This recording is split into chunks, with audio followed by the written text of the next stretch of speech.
तो आज हम लोग इस वीडियो के अंतर्गत सविनय अवज्ञा आंदोलन के बारे में अध्ययन करेंगे। पिछले वीडियो में हम लोगों ने देखा कि किस तरह से असहयोग आंदोलन के बाद भारत की राजनीति में एकदम से असमंजस की स्थिति रही, या हम कह सकते हैं कि भारत की राजनीतिक स्थिति जो है एकदम से डमाडोल थी। यह नहीं कहा जा सकता था कि अगला कदम क्या होगा,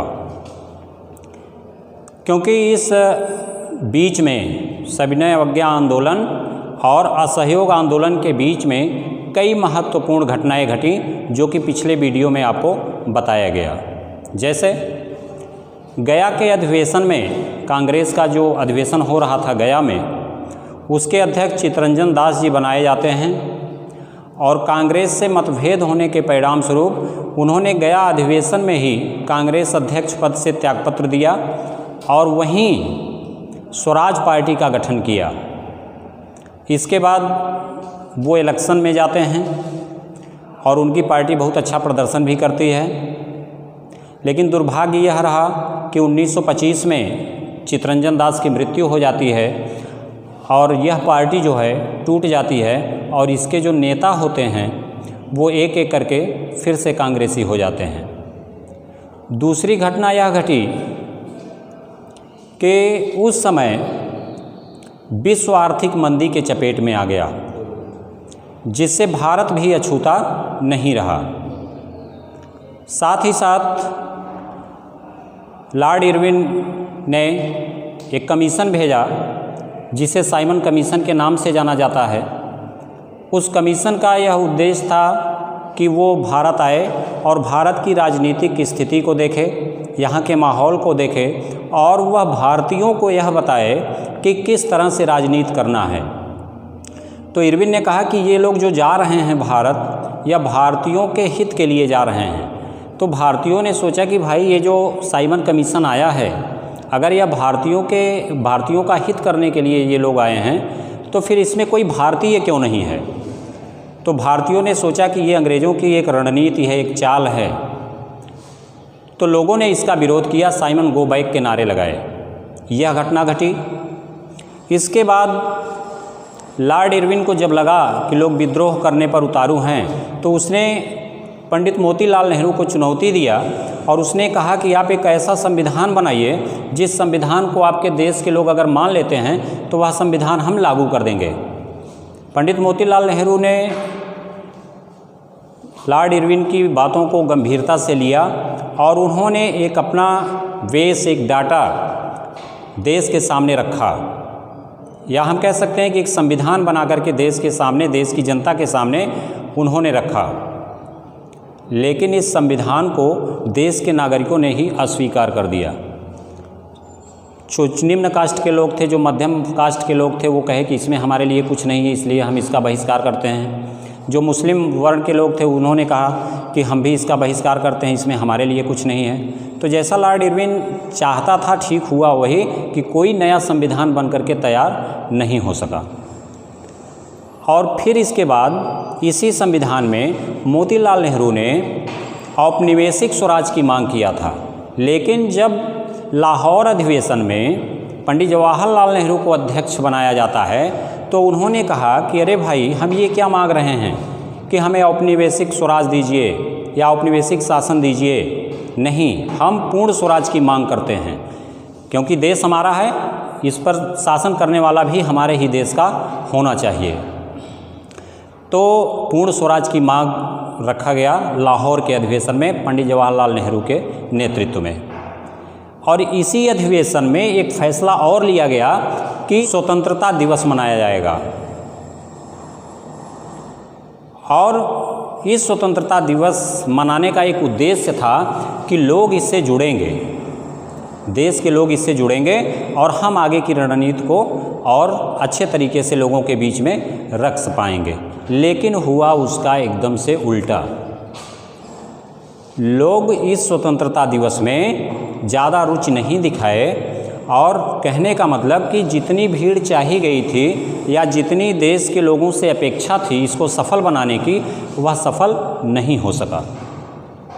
तो कांग्रेस के नेताओं को लगा, पंडित जवाहरलाल नेहरू को भी लगा कि हमें अब एक और आंदोलन की ज़रूरत है, और एक ऐसे आंदोलन की ज़रूरत है जिससे भारत के सभी वर्ग के लोग, चाहे वो छोटे वर्ग के लोग हों, चाहे मध्यम वर्ग के लोग हों, चाहे उच्च वर्ग के लोग हों, चाहे हिंदू हो, चाहे मुस्लिम हो, चाहे सिख हो, चाहे ईसाई हो, सारे लोग उस आंदोलन से जुड़ें। और यह काम कौन कर सकता था? यह काम कोई और नहीं कर सकता था सिवाय महात्मा गांधी जी के। तो महात्मा गांधी जी को याद किया गया और उनसे कहा गया कि आप कब तक राजनीति से दूर रहिएगा, आप आइए और देश को एकजुट करिए। तो महात्मा गांधी जी ने भी समय की मांग को देखते हुए उनके आग्रह को स्वीकार किया और उन्होंने कहा कि ठीक है भाई, हम एक और आंदोलन चलाएंगे जिसका नाम होगा सविनय अवज्ञा आंदोलन। तो बच्चों, आज के इस वीडियो में हम लोग सविनय अवज्ञा आंदोलन के बारे में अध्ययन करेंगे। तो कांग्रेसी नेताओं के कहने के बाद महात्मा गांधी जी ने एक और आंदोलन करने का निश्चय लिया और उन्होंने कहा कि हम लोग एक आंदोलन चलाएंगे और उस आंदोलन का नाम होगा सविनय अवज्ञा आंदोलन। जैसा कि नाम से ही स्पष्ट है, सविनय अवज्ञा आंदोलन। स का मतलब होता है हाँ, विनय का मतलब होता है निवेदन के साथ, विनती के साथ, मारपीट नहीं, विनती के साथ, निवेदन के साथ, और अवज्ञा का मतलब होता है किसी की बात को नहीं मानना।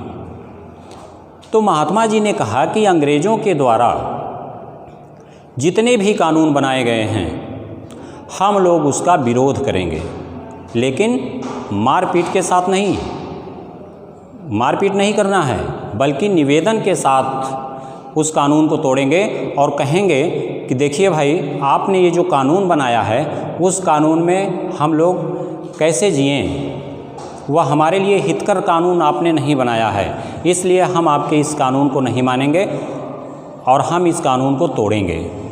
तो इस तरह से महात्मा गांधी जी ने कहा कि अंग्रेज़ों के द्वारा बनाए गए हम हर एक कानून को तोड़ेंगे, लेकिन निवेदन के साथ, विनती के साथ। तो अब सवाल यह उठा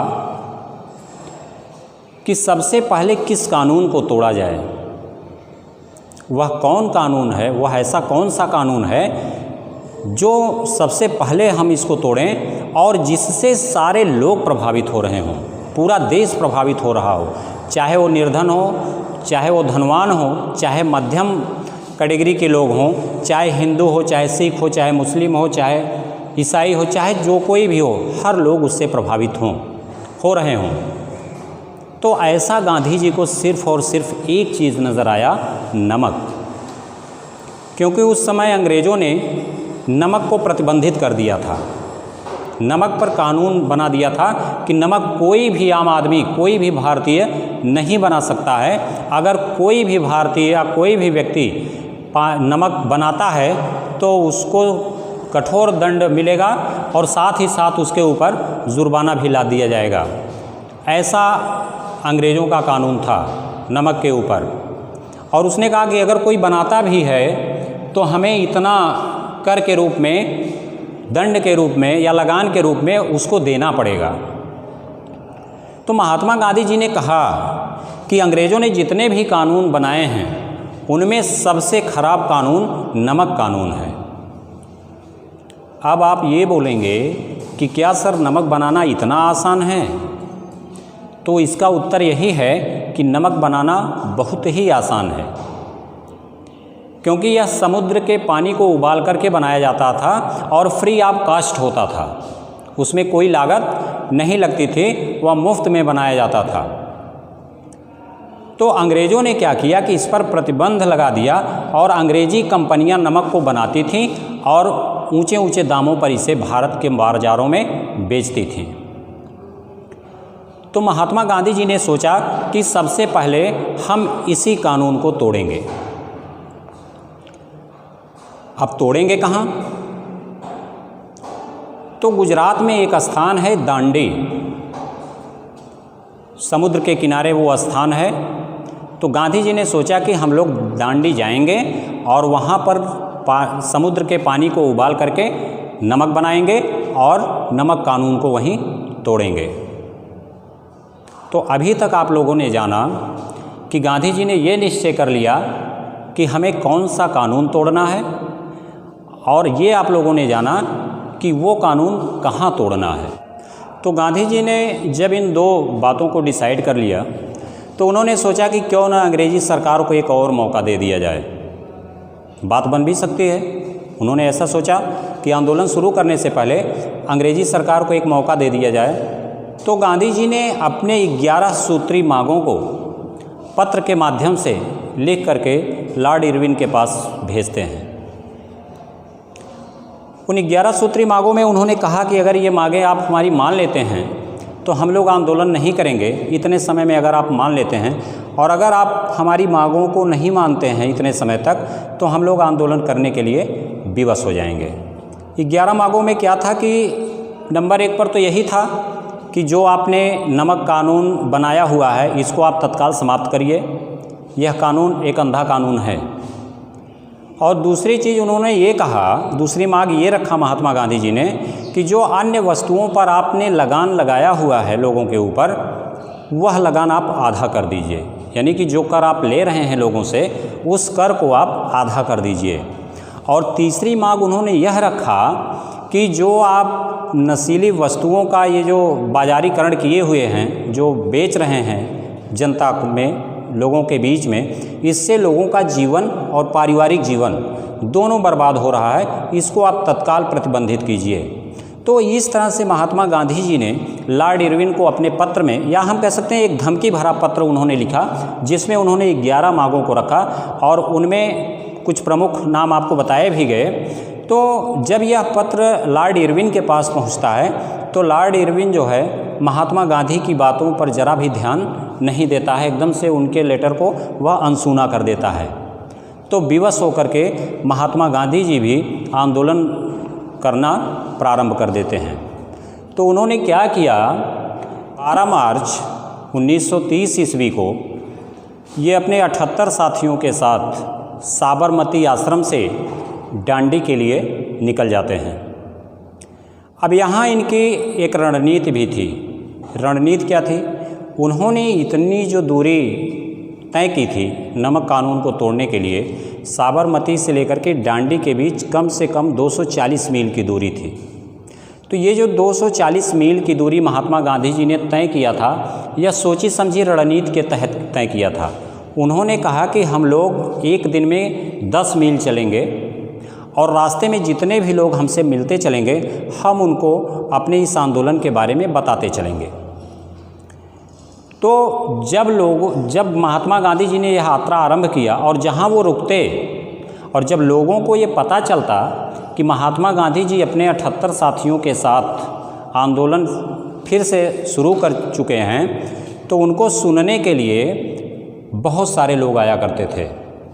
तो जहां वो 78 साथियों को लेकर के निकले थे, वहां हजारों की संख्या, कह सकते हैं कि एक हुजूम सा उमड़ पड़ा महात्मा गांधी जी के साथ। इस तरह से उन्होंने अपने आंदोलन की शुरुआत किया और देखते ही देखते उन्हें 24 दिन लग गए। कहाँ? दांडी पहुँचने में। और 24 दिन के बाद प्रतिदिन 10 मील चलते थे, 240 मील था। तो 24 दिन के बाद 5 अप्रैल को वह शाम को दांडी पहुंचते हैं और 6 अप्रैल को सुबह 6 अप्रैल को नमक बना करके समुद्र के किनारे समुद्र के पानी को उबाल करके इन्होंने नमक बनाया और वहीं इन्होंने नमक कानून को तोड़ दिया। जब इसकी सूचना लोगों के पास पहुंची कि महात्मा गांधी जी ने नमक बना करके नमक कानून को भंग कर दिया है, तो पूरा देश नमक कानून को तोड़ने पर आमादा हो गया। बहुत सारी जगह जो है नमक बना करके नमक कानून को तोड़ा जाने लगा।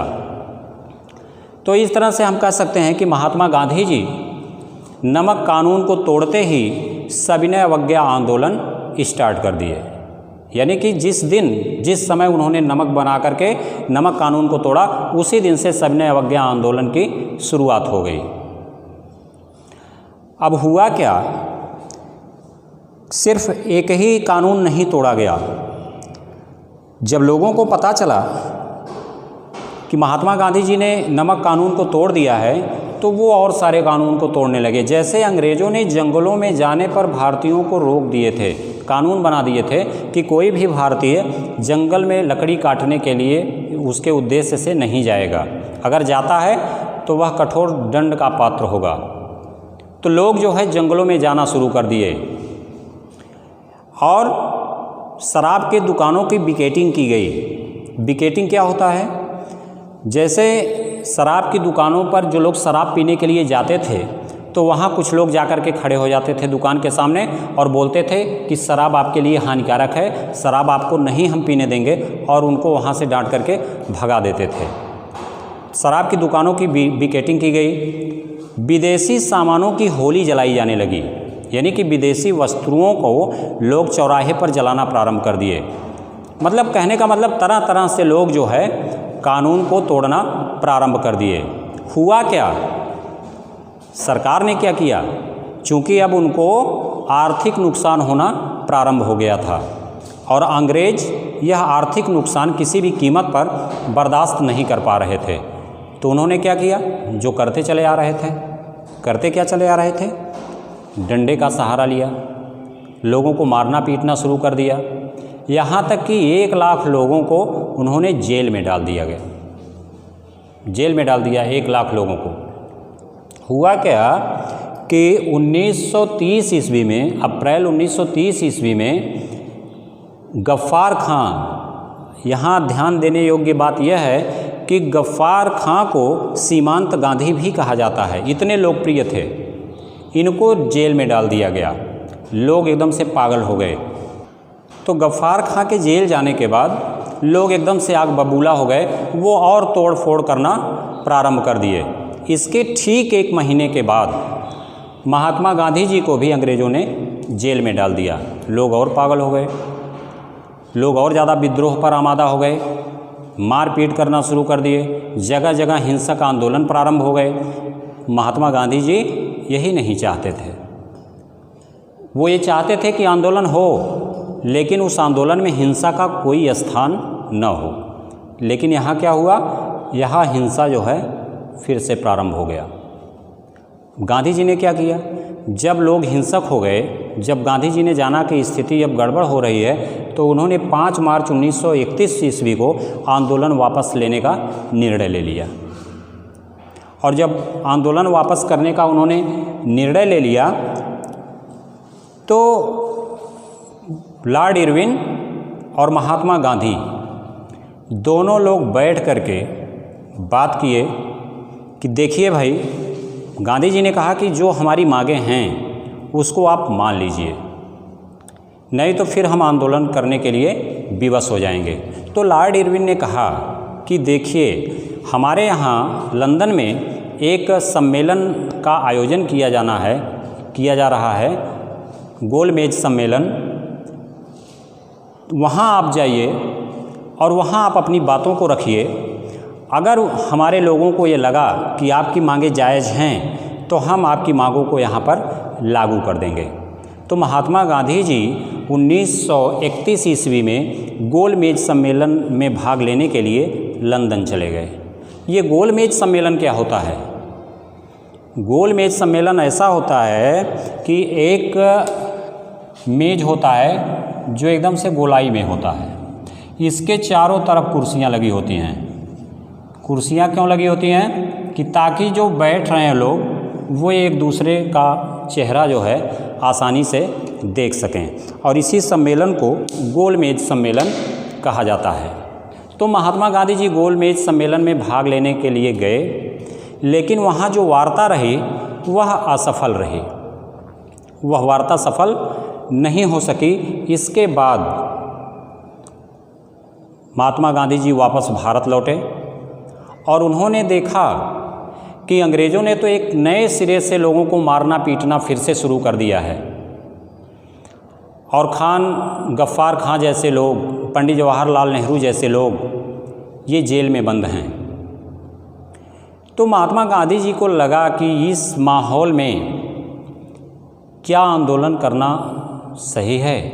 काफ़ी विचार विमर्श करने के बाद उन्होंने एक बार पुनः इस आंदोलन को शुरू करने का निर्णय ले लिया। लेकिन तब तक अंग्रेज़ों ने एक और चाल चली कि कांग्रेस पार्टी को ही गैरकानूनी सिद्ध कर दिया कि ये जो कांग्रेस पार्टी बनी हुई है ये गैरकानूनी है।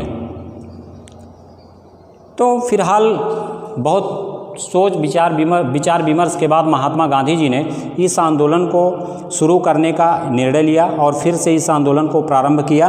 लेकिन इस आंदोलन में उतने उत्साह के साथ लोग नहीं जुड़ पाए जितने उत्साह के साथ पहली बार जब सविनय अवज्ञा आंदोलन इन्होंने शुरू किया था लोग जुड़े थे। और धीरे धीरे यह आंदोलन जो है मंद पड़ता चला गया और 1934 तक जाते जाते यह आंदोलन बंद हो गया। आइए एक बार थोड़ा सा हम वाइट बोर्ड की तरफ नज़र डालते हैं और देखते हैं कि क्या क्या हुआ। सबसे पहले सविनय अवज्ञा आंदोलन जो कि 1930 ईस्वी में प्रारंभ हुआ। साथ ही साथ महात्मा गांधी जी ने आंदोलन शुरू करने से पहले सरकार से समझौते का भी प्रयास किया। उन्होंने सरकार के सामने 11 सूत्री मांगों को रखा, लेकिन सरकार ने उनकी बातों को नहीं माना। अंत में मजबूर होकर के महात्मा गांधी जी ने डांडी यात्रा, जो कि साबरमती से डांडी तक के लिए नमक कानून तोड़ने के लिए उन्होंने डांडी यात्रा प्रारंभ की। और यही यात्रा जो है डांडी यात्रा के नाम से भी जाना जाता है। इन्होंने 12 मार्च 1930 को 78 साथियों के साथ साबरमती आश्रम से डांडी के लिए अपनी यात्रा प्रारंभ किए। प्रतिदिन 10 मील वो चलते थे। कुल दूरी 240 मील की थी और 24 दिन के बाद 5 अप्रैल को वो वहाँ पे पहुँचे और 6 अप्रैल को सुबह उन्होंने समुद्र के किनारे जा कर के नमक बना करके नमक कानून को तोड़ा और वहीं से सविनय अवज्ञा आंदोलन की शुरुआत हो गई। इसके बाद क्या हुआ, आंदोलन की प्रगति कैसी रही, जैसा कि आपको बताया गया कि जब लोगों ने सुना कि महात्मा गांधी जी ने सविनय अवज्ञा आंदोलन शुरू कर दिया है और नमक कानून को भंग कर दिया है, तो लोगों ने और भी अनेकों प्रकार के जो कानून बनाए गए थे वो सबको तोड़ना फोड़ना शुरू कर दिया। तो सरकार की प्रतिक्रिया क्या रही, सरकार वो सब कुछ सह लेती थी, लेकिन जब उसे आर्थिक नुकसान होता था तब उसे वो बर्दाश्त नहीं कर पा रही थी। परिणाम स्वरूप भारतीयों के क्रिया के स्वरूप उसने प्रतिक्रिया स्वरूप क्या किया कि लोगों के ऊपर लाठी डंडे और जेल में डालना उनको प्रारंभ कर दिया। कहने का मतलब तरह तरह से अत्याचार करना प्रारंभ किया। तो अप्रैल 1930 में गफ्फार खां जैसे नेता को, जो कि सीमांत गांधी के नाम से भी जाने जाते हैं, उनको जेल में डाल देता है। फिर इसके बाद 1 महीने के बाद महात्मा गांधी जी को भी जेल में डाल दिया जाता है। तो इन सब सारी चीज़ों को देखते हुए देश की जो जनता थी एकदम से वो आक्रोशित हो गई और परिणाम स्वरूप यह हुआ कि लोग दंगा पर और हिंसक प्रदर्शन पर आमादा हो गए। तो गांधी जी यही नहीं चाहते थे, तो उन्होंने क्या किया कि 5 मार्च 1931 को गांधी जी ने यह आंदोलन वापस लेने का निर्णय ले लिया। और आंदोलन वापस निर्णय लेने के बाद इरविन के साथ बैठ करके इन्होंने समझौता किया कि ये जो हमारी 11 सूत्री मांगे हैं इसको आप मानिए। तो लॉर्ड इरविन कहता है कि हमारे यहाँ लंदन में एक गोलमेज सम्मेलन होना है, वहाँ आप जाइए, वहाँ हमारे लोग हैं, अगर उनको लगता है कि हाँ आपकी मांगे जायज़ हैं तो उसको मान ली जाएंगी। तो यहाँ पे हम उस व्यवस्था को या जो आप कह रहे हैं उसको हम यहाँ लागू कर देंगे। तो महात्मा गांधी जी गोलमेज सम्मेलन में भाग लेने के लिए 1931 में लंदन चले जाते हैं, लेकिन लंदन जाने के बाद जो वार्ता होती है वह वार्ता असफल होती है।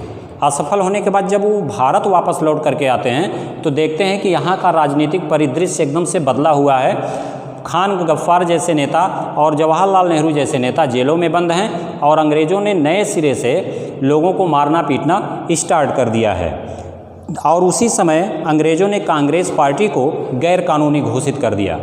तो इस कंडीशन में, इस स्थिति में महात्मा गांधी जी काफ़ी विचार विमर्श किया उन्होंने, और उन्होंने कहा कि सोचा कि क्या हम इस आंदोलन को शुरू करें कि ना शुरू करें। तो अनिश्चितताओं के बीच इन्होंने एक बार पुनः सविनय अवज्ञा आंदोलन को शुरू किया, लेकिन वह जोश और जुनून लोगों के अंदर नहीं था जब सविनय अवज्ञा आंदोलन के शुरुआती दौर में था। तो अंत में धीरे धीरे यह आंदोलन मंद होता चला गया और 1934 ईस्वी तक यह आंदोलन एकदम पूरी तरह से बंद हो गया। बच्चों, आज के इस वीडियो के साथ ही आप सामाजिक विज्ञान का जो पहला विषय इतिहास का जो दूसरा ये अध्याय था, भारत में राष्ट्रवाद, ये इसका आखिरी वीडियो था। अब अगले वीडियो में एक नए अध्याय के साथ भूमंडलीकृत विश्व का बनना में हम आप लोगों से फिर मिलते हैं। तब तक के लिए धन्यवाद।